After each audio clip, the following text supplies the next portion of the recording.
Hi and welcome to my Playhouse, and today I have a couple of packages that we're gonna look at because I started this project back. I was actually looking at when I ordered this box, which was the first one. I ordered this the very last day of August, and just this week the second part of this video content arrived. But I'm really boring, so let's go to the table and see what this is.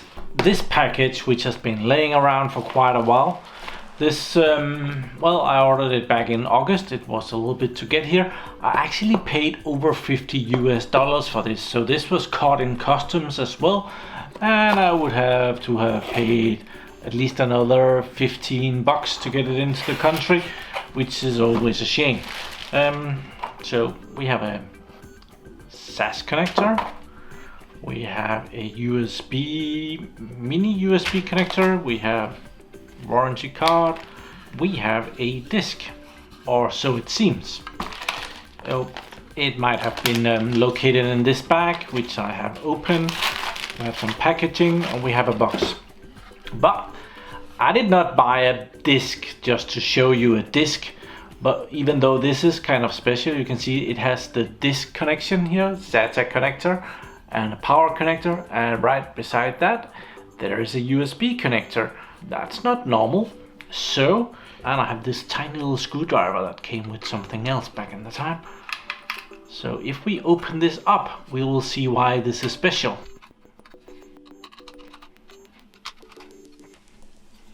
There, inside there is a circuit board. Not special on this side. So on the other side we can see that this is it's not a hard drive. It actually makes room for two M.2 drives in here, so you can put two of those in here. And with this little jumper thing here, you can select RAID 0, RAID 1, JBOD or PM. And I'm not sure what PM is. Did they choose not to say that? But I thought that this was a cool device. I was looking for this because of the new Lenovo Servers that has a multi-boot function where you can put a thing like this, which connects to the PCMCI connector, and you can have two of these M.2 SSDs, and that is what is in the second box here, together with a gift certificate. Thank you very much. I get like $2. Totally worthless. I'm not gonna even bother. But together with this, I bought two Kingston drives just to test this out. These are both 128 gigabyte drives. So we'll see if we can get these out of the packaging and install them in this drive, or to be a drive. And it comes with screws. I'm not gonna need that. So these will go in there. We need the other one as well.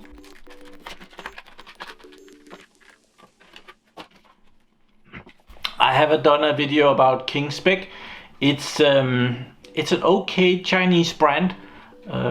We have dealt with them before, and everybody says that, well, it's a Chinese brand, but these are actually okay. So we'll see if we can finger screw these away. Take the top one out, put these in. Oh, there. Put it down and put this on.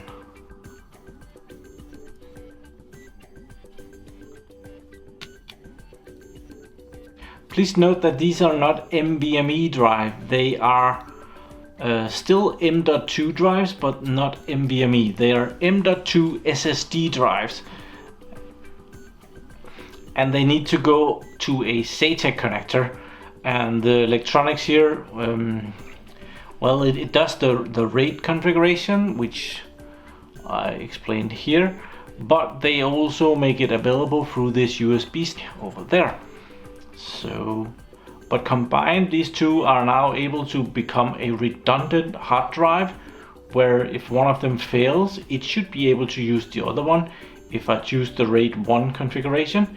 If I choose the RAID 0, well, the capacity of these two will be combined, and I'll have one 256 gigabyte drive with faster access, or I can just choose JBOD and I'll have two separate hard drives. I have no idea how that will work, if I'm still able to plug in here and it will just see two drives. So I'm very curious about that, and this is why we got this. We could put it back into the box. Kind of. Go back into the box.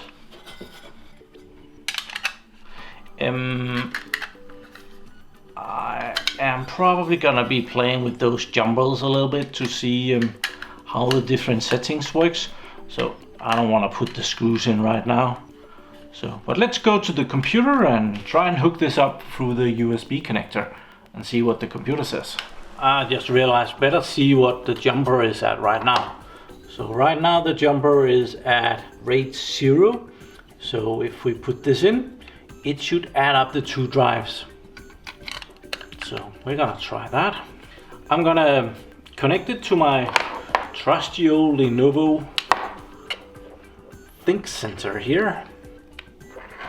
Put that in.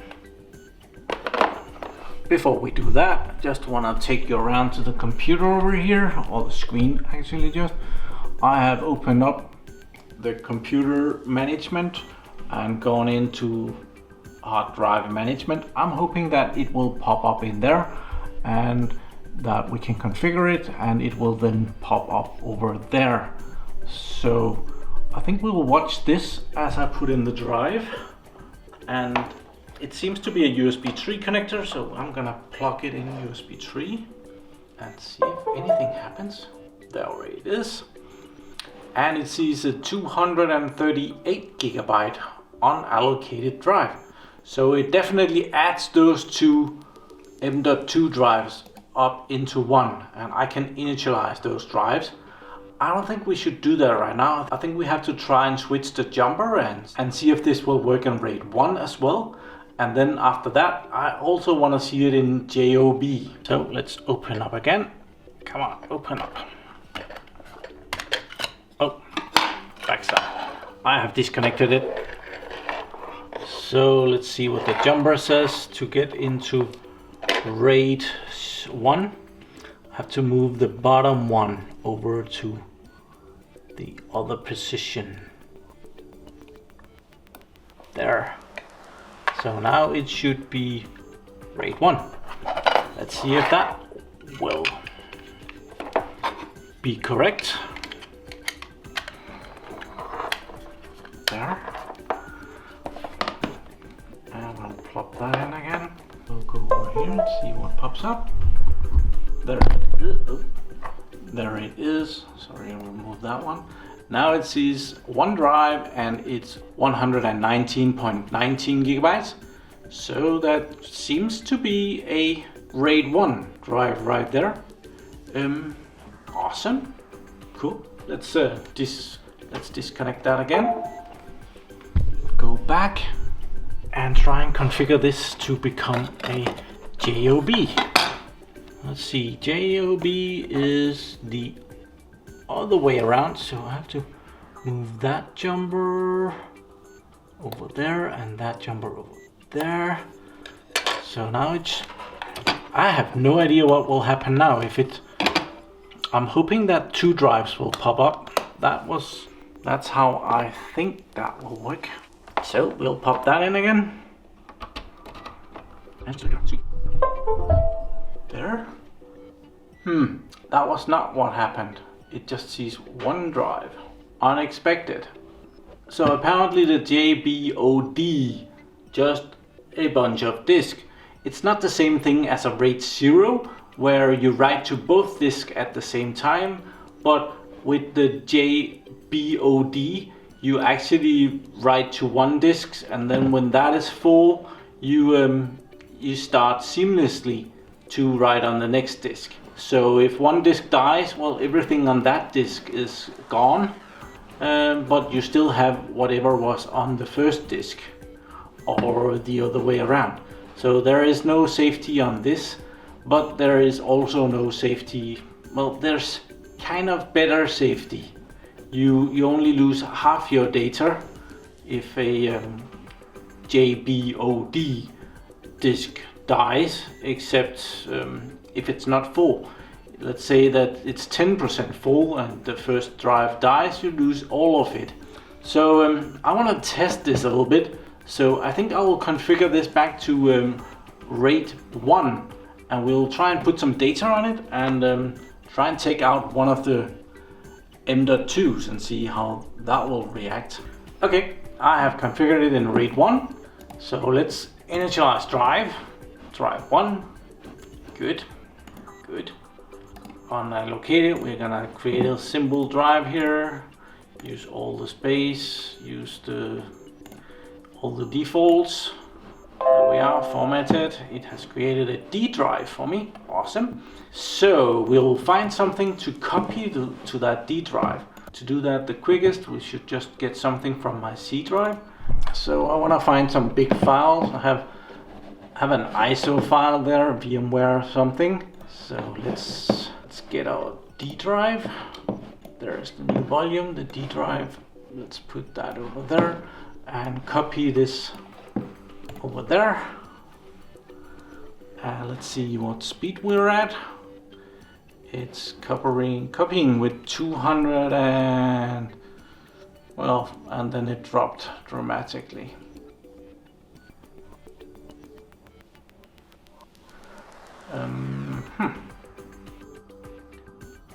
It went really good and then it became really slow. I was seeing about 250 megabytes per second. Let's go to the download. I think I have some big files there. I have a Windows 10 ISO file. Let's copy that as well. See how that does. Yeah, we're getting up to yeah, it's not fantastic speed writing that to the disk. That's gonna take a little bit. It is a 4.5 gigabyte file, but I was definitely expecting something quicker. If it would just have kept that speed up, that would have been good.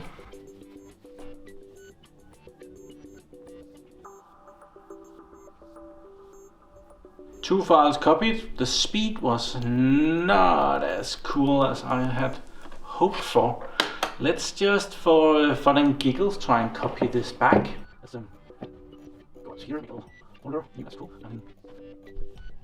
Copy those two files back. See what the speed is there. Okay, it's copying back with about 240 megabytes per second. Let's see if it keeps that up.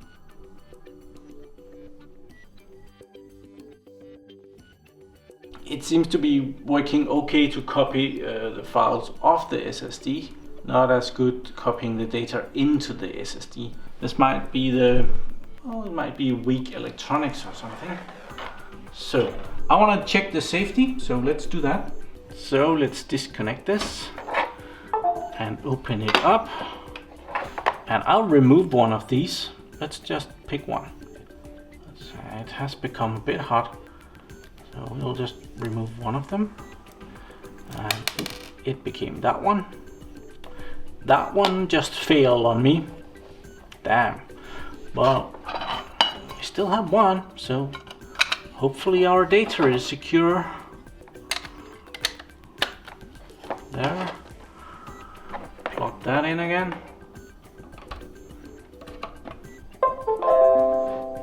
We have the D drive. And it still has the data on the D drive, so that's a good thing. I'll delete those two, that was the test ones. I will try and copy it over here when there is no redundancy. See how that works.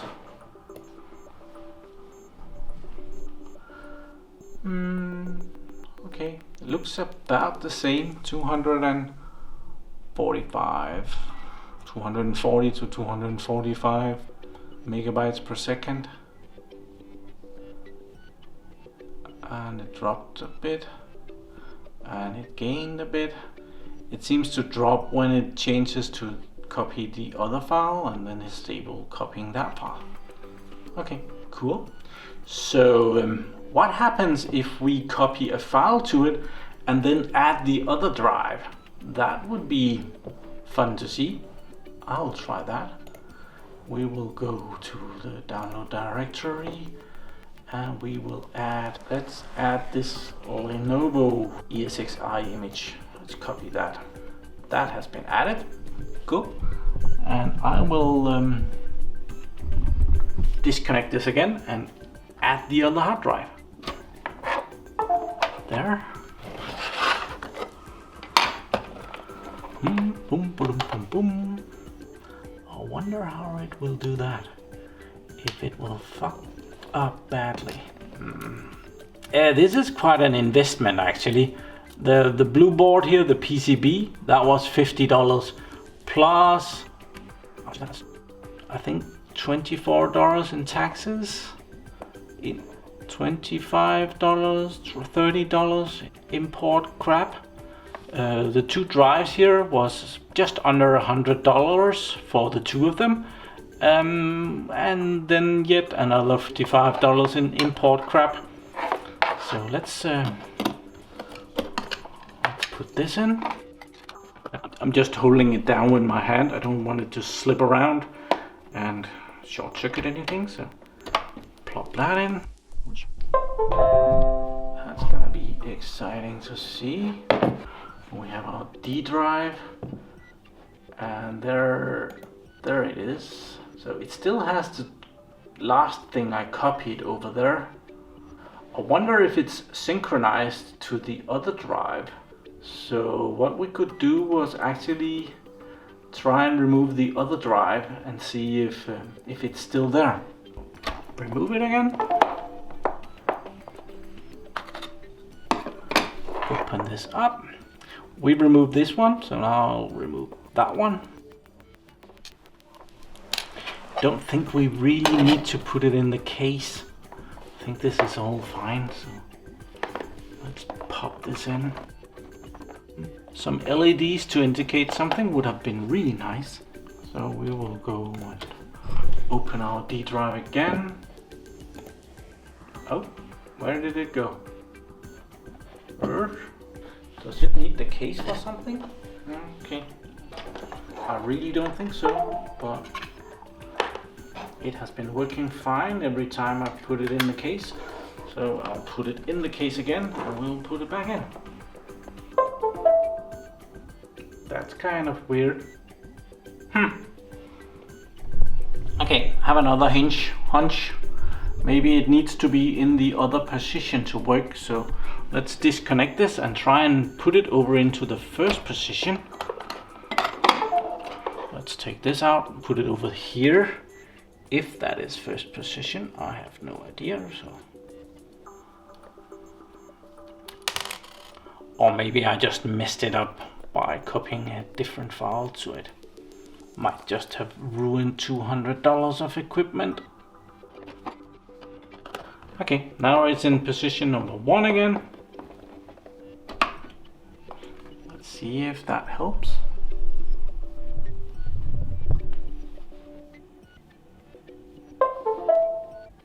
It does not pop up. Okay, so we'll try and put the other one back in.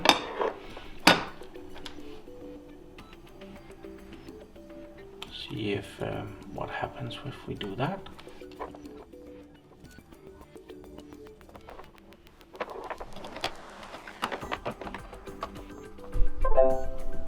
There is our D drive, but it seems like that if one of them, if the right one goes missing, it's okay. If the other one goes missing, well, it's not as okay. Okay, I just formatted the drive again.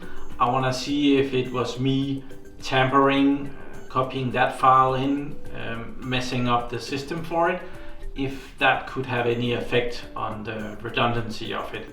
That might be it. So I'm gonna copy everything back and I'm gonna see if that helps. I have copied so the same data is on both M.2 SSDs, and I'm gonna try and remove this number.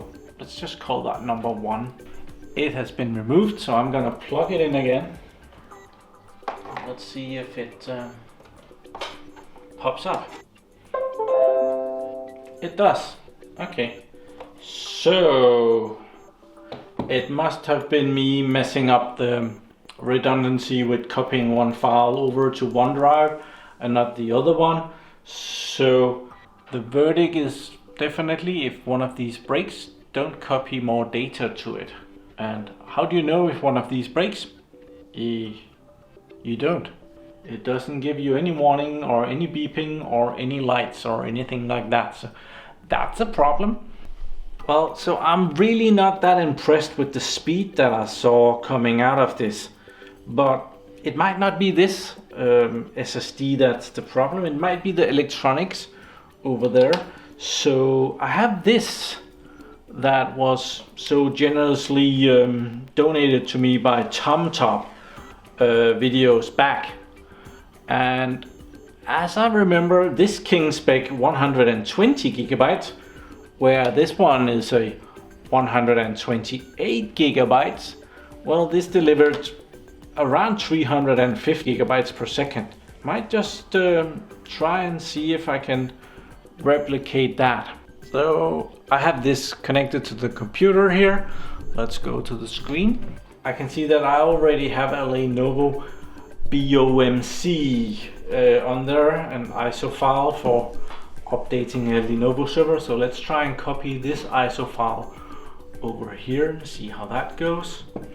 300 megabytes per second, fairly quick, no problems whatsoever.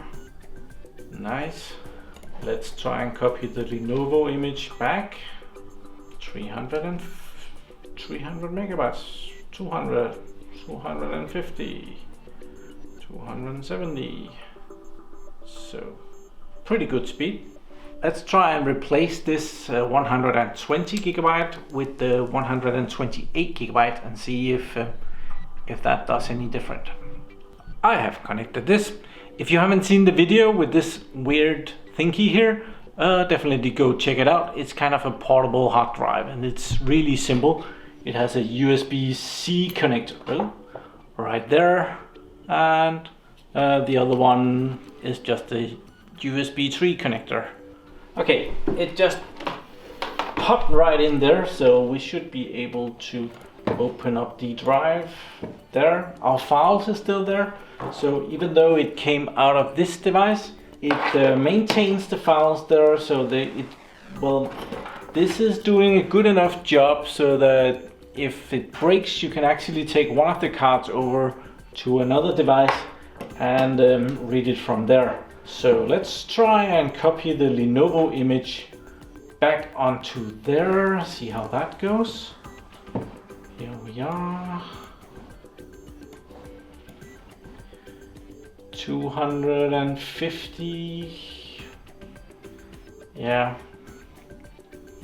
I think it's safe to say that that drive is nowhere nearly as good as the 120 gigabyte drive. So yeah, this is awful. I think I'll try and format drive D here and that will help.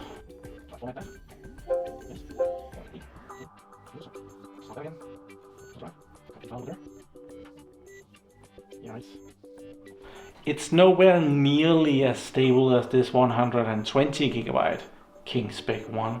This one, well, it goes up to the kind of right amount of data and then it drops down to way less than it should be able to handle.